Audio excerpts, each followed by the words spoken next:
محمد وعلى آل سيدنا محمد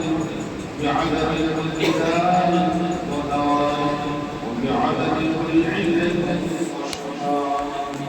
نحمده ونستعينه ونستغفره ونتوب ونتوكل عليه ونعوذ بالله من شرور أنفسنا ومن سيئات أعمالنا من يهده الله فلا مضل له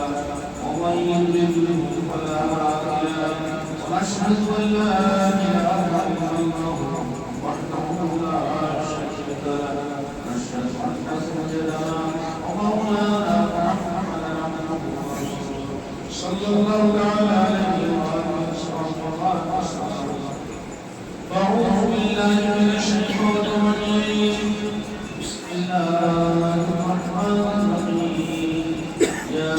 أيها الذين آمنوا اتقوا الله حق تقاته ولا تموتن إلا وأنتم واعتصموا بحبل الله جميعا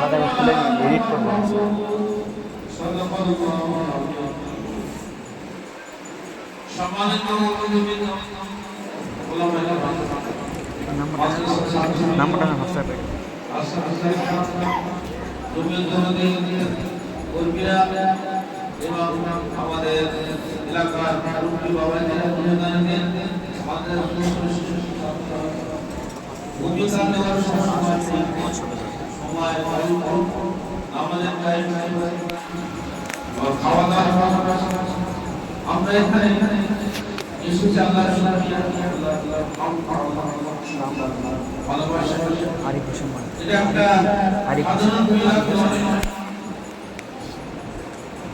সাধারণ একটা নির্বাচনী এই হিন্দুস্তানের ভারতবর্ষ স্বাধীনতা লাভ ওলামা এই ধর্মীয় ওলামা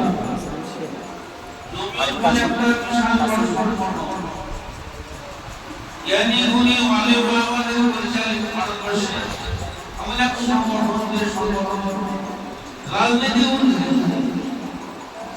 এখানে সব শ্রেণীর সব দল মত নির্বিশেষে এখানে আমাদের দেখো কোনো সিপিএম এর দালালি করে না বা টিএমসি এর দালালি করে বা কোন পার্টিকে এই লোককে গেল এই আমাদের মাথা মারতে সিংহাসনে কে বসবে ওদের আমাদের বুঝে আসে যে নেমে গেল তাও আমাদের কোনো খবর আমাদের রাখার প্রয়োজন নেই এই সংগঠনের সব শ্রেণী সব দলের সবাই হাজির হতে হবে এটা অরাজনৈতিক অসাম্প্রদায়িক কোন সম্প্রদায় এখানে জমিয়ত ওলামা জ্ঞানী গুণী বুদ্ধিজীবী দ্বারা পরিচালিত যেখানে যারা হিন্দু মুসলিম শিখ ইসাই দোম উঁচি মুতাবাস কায়স্ত ব্রাহ্মণ শেখ সৈয়দ পানা নামাজি বিনামাজি সবার জন্য জমিয়ত ওলামা হিন্দ কোন ধরনের রাজনীতির মধ্যে না থেকে রাজনীতির ঊর্ধ্বে উঠে যে কাজ হচ্ছে 140 কোটি ভারতীয় নাগরিক তাদের নাগরিকত্ব যাতে বজায় থাকে আমাদের হযরত মাওলানা কথা বলছেন আমরা